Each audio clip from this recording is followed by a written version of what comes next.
The Olympic Games as we know them today have their origins in ancient Greece. The inaugural games are traditionally dated to 776 BC, although some historians believe they may have started even earlier. These games were held in Olympia, a sanctuary site for the Greek gods located in the western Peloponnese Peninsula, a region of southern Greece.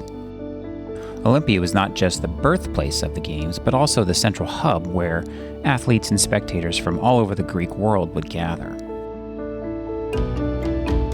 The early Olympic Games were a far cry from the international spectacle we witness today.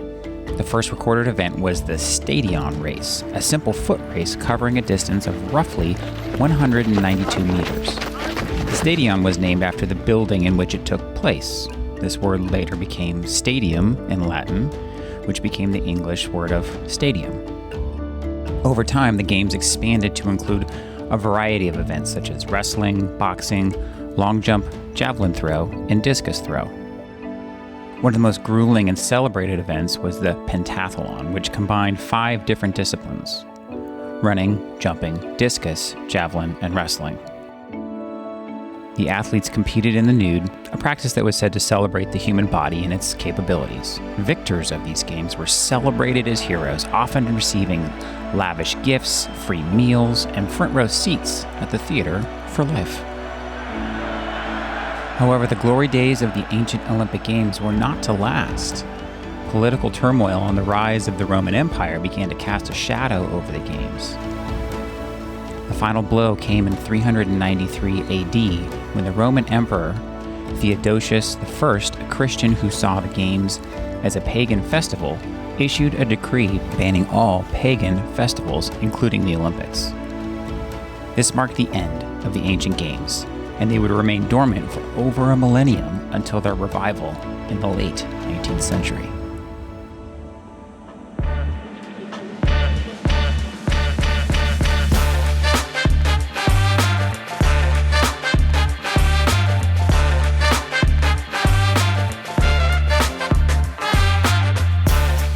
Welcome to Talk with History.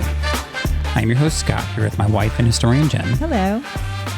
On this podcast, we give you insights to our history-inspired world travels, YouTube channel journey, and examine history through deeper conversations with the curious, the explorers, and the history lovers out there. Now, I do want to remind our listeners that we have a place for folks, if you want to engage with us about these podcast episodes, over at thehistoryroadtrip.com. We are continuing our efforts over there, and we've actually already had some listeners and some followers across various platforms pledge to support us over there. So that's another thing that you can do over at thehistoryroadtrip.com. I will send out an email once a week with interesting facts, further deep dives into kind of our adventures, as well as other interesting things coming up. And so because right now we are in the middle of the Olympics and we are in full Olympic fever here in the Walk with History Productions household, we're going to talk about the history of the Olympics. Jen, you were in Paris just before all the game stuff kicked off. And so I think we thought we would talk about the Olympics, talk about Olympic history, some interesting things that you might not know, and a lot of stuff I'm interested in hearing because you had prepped ahead of time. So tell us a little bit about some Olympic history that the average person or maybe the larger public won't know. So like you said, I was in Paris about a month before the Olympics started because I was in Normandy. And flying in and out of Normandy is difficult. So Paris is really the easiest place to get in and out. It's about an hour and a half away from Normandy. So I spent the last kind of 4 days in Paris before I left, and Paris was getting ready for the Olympics. If you saw the opening ceremony, they basically used the city as the opening ceremony, which I think was smart because Paris is known for its landmarks. And so they really played up the landmarks of the city, including the Eiffel Tower and the Louvre and the Seine River. So it was just very neat to see all of that since I was just there. And so let's start with the Olympic rings. So they put these 5 Olympic rings on the Eiffel Tower. And people are always like, 5 Olympic rings? There's 7 continents. I don't understand. Why are there 5? And the rings are supposed to represent 5 continents because they combine America into one continent. North and South America become one ring. And then you got Europe, you got Asia, you got Africa, and then Australia. And they call it like the ocean continent, Australia, because Antarctica is not a country. Right. They're not sovereign. They don't have a flag. Yeah, there's nobody marching in holding their flag for Antarctica. And nobody has ever competed from Antarctica. So because of that, it's not on the Olympic rings. So the people have a disconnect. There's 7 continents, there's 5 rings. Why is this doesn't compute? And you're right, it doesn't compute, but that's the reason why. So they had the 5 rings on the Eiffel Tower when I was there, which was really cool to see. And that's just a symbol. Most Olympians, I notice, if they compete, sometimes get it tattooed on them. Yeah, you see it on the swimmers and the gymnasts and the track and field athletes. Yeah, it's just a very distinct symbol of the 5 Olympic rings. And it's basically supposed to illustrate this coming together of the world to compete against each other. And it's supposed to be unity. And like you had said in your intro, the legend, I don't know if this is actually true, goes that the Greeks would suspend fighting for the Olympics. Oh, okay. So the Greeks are always fighting amongst themselves for different territorial areas, but they would suspend fighting for the Olympics, and every Greek speaker from every different area could come and compete in these Olympics. Oh, interesting. And so this symbol of peace. So is that kind of some of the other kind of the Greek symbology around the Olympics tends to be with like the olive branch. Yes. Right. So that those kind of peace symbols. The peace symbols. Yeah. Even today, the little bragging rights Sure. of your area for winning and things along that. And even in the Greek times, the people who would win these events were seen as heroes. Now, what a lot of our listeners may not know about you and I is one of the reasons that you and I enjoy the Olympics so much is because we both participated in sports that are front and center in the Olympics every single time. In the Summer Olympics. In the Summer Olympics. So you and I are both, we have athletic backgrounds. You were a gymnast, you were a collegiate level gymnast, and I was a swimmer. Never to the collegiate level, but I swam for most of my young life. And so we like to watch the level of that athleticism in those sports. And we just appreciate what it takes to reach those levels. Yeah. And for me, even growing up, where I lived, we didn't get free network television, and my parents couldn't really afford to have cable year round. But they would turn the cable on every 4 years just so we could watch and record the Olympics for young Scott. And so I would get to watch that 90s era when I was in my youthful gymnastics days. We would do that. And I have very clear memories of the 1996 Olympics and the 2000 Olympics. And so it's always for you and I was part of what we thought about when we were young. Yeah, I think the Olympics for any child is like their first taste of different culture. Yeah. And country, depending on where the Olympics is at. And that's what I appreciate about opening ceremonies, because opening ceremonies really encompass the story of your country. And that's what I appreciate about Paris is everybody came down the Seine River, which I had just done on Walk with History. And they had done that for the opening ceremony. And that river is such a big part of Paris's history. Yeah. So much so they couldn't even get it clean. Yeah. So it was interesting that you mentioned the kind of opening ceremonies in the Seine River, because at the front and center of modern day Olympic Games is the torch carry. Mm-hmm. Now, you were saying that the carrying of the Olympic torch hasn't always been around. No, it was first used in the 1928 Summer Olympics in Amsterdam. And the main purpose was to indicate where the Olympic Games were being held around Amsterdam. So you could know where the Olympic events were happening if you could follow the big torches in Amsterdam. And people just loved that idea so much. The idea of fire and this ancient Greek ceremony of sacred fire, because during the Olympic Games in Greece, the altar of the ancient Greece mythology was kept lit during the games. Oh, interesting. And you know how fire was stolen from the gods by Prometheus. Sure. And this presented like a Greek story.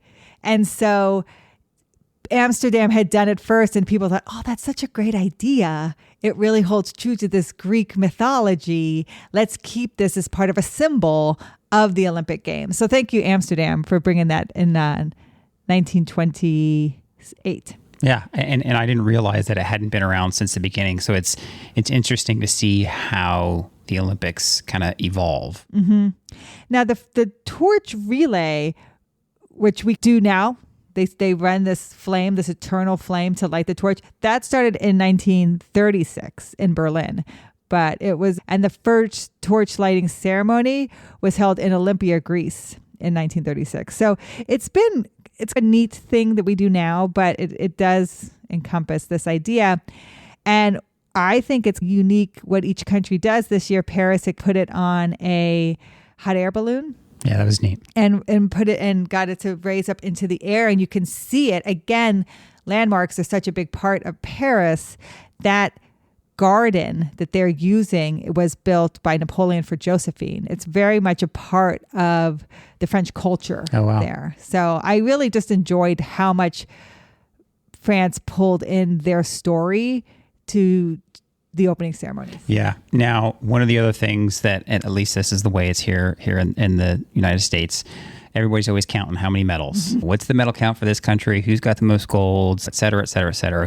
What country got their very first gold in this event, that event, and the other. But Olympic medals, gold, silver, and bronze, haven't always been around as well. In the very beginning, with the Greeks, you got olive branches, like you said. But when the Olympics were reinvigorated in 1896, it started with only the first place winner got a silver medal. And you won first, you got the silver medal. Sometimes second place winners would get a bronze. Sometimes it depended on what event. Gold medals and all three medals, again, America sets the stage here. They weren't introduced in 1904 at the Summer Olympics in St. Louis, Missouri. And that's when the IOC had decided to do a gold medal for first, a silver medal for second, and a bronze medal for third. And then they went back and retroactively assigned those to the 1900 games and the 1896 games. Oh, okay.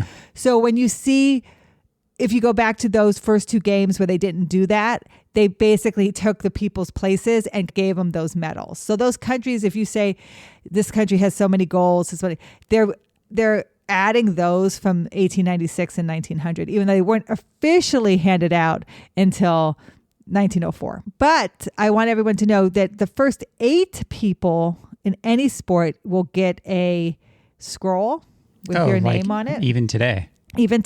So if you're in top 8, the first 3 get medals. The top 8 get a scroll with your name on it. Oh, that's cool. And then every person who competes in that event gets a participation medal. Well, so you're Olympian. There you go. I mean, I think just the fact that you get to go and be there, that you can call yourself an Olympic athlete, should be a reward enough. At first, the pictures on the medals showed the Colosseum. And so the medals were redone because the Colosseum is Roman and it doesn't fit into the Greek culture. Oh, of course. So they redid the pictures. And then for the Winter Olympics, they always depict something kind of winter. Now, I have a question for you. When did the Winter Olympics start? I believe it started in 1924. Okay. In Chamonix, France. And then when did they start to offset them? So when they started doing like the even years, that I'm going to guess it's actually pretty modern. I want to say like 2008 time frame. I think it was 2006. 2006. Okay. Because I remember in my youth, they were the same year. And I remember when they either skipped a year or shortened it to only 2 years in between the Winter Olympics or something like that. And then it was every 2 years, you're getting some sort of Olympic something. I like that better because once every 4 years was a lot. Summer games and winter games. Yep. Because it's a lot. It's 2-3 weeks per games. Now, each one has 4 years in between. There's 4 years between every Summer Olympics and there's 4 years between every Winter Olympics. But there are 2 years in between them. They offset them.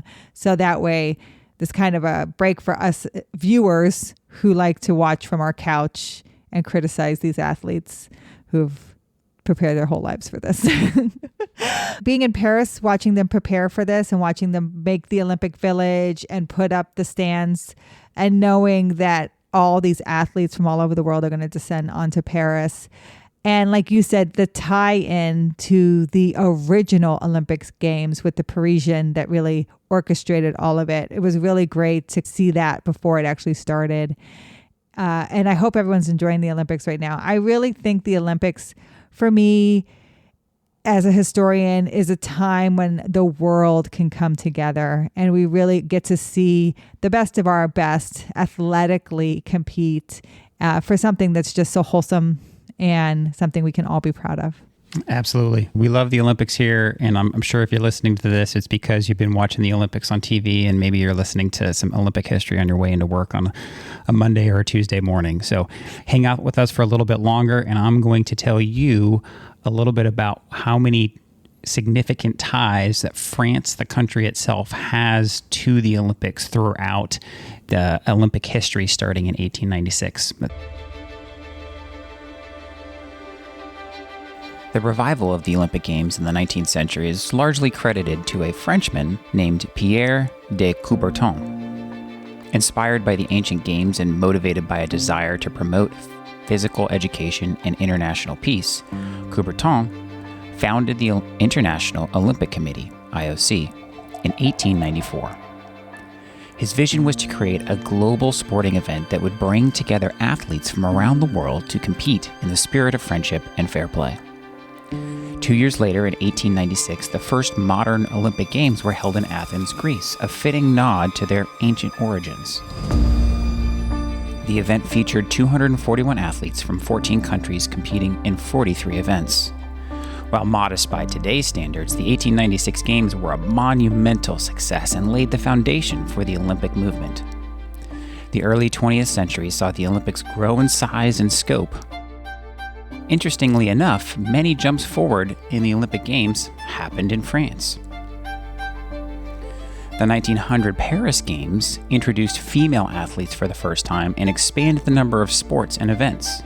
Of a total of 997 athletes that year, 22 women competed in 5 sports: tennis, sailing, croquet, equestrianism, and golf. By the 1924 Paris Games, the Olympics had become a truly international affair, with 44 nations and over 3,000 athletes participating. The Olympic Games continued to evolve, introducing the first Winter Olympics in 1924 in Chamonix, France, to celebrate winter sports.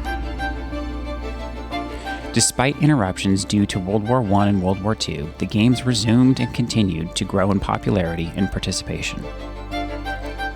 One of the most significant developments in modern Olympic era was the introduction of the Paralympic Games in 1960 in Rome. These games provided a platform for athletes with disabilities to compete at the highest level, embodying the Olympic spirit of inclusion and diversity.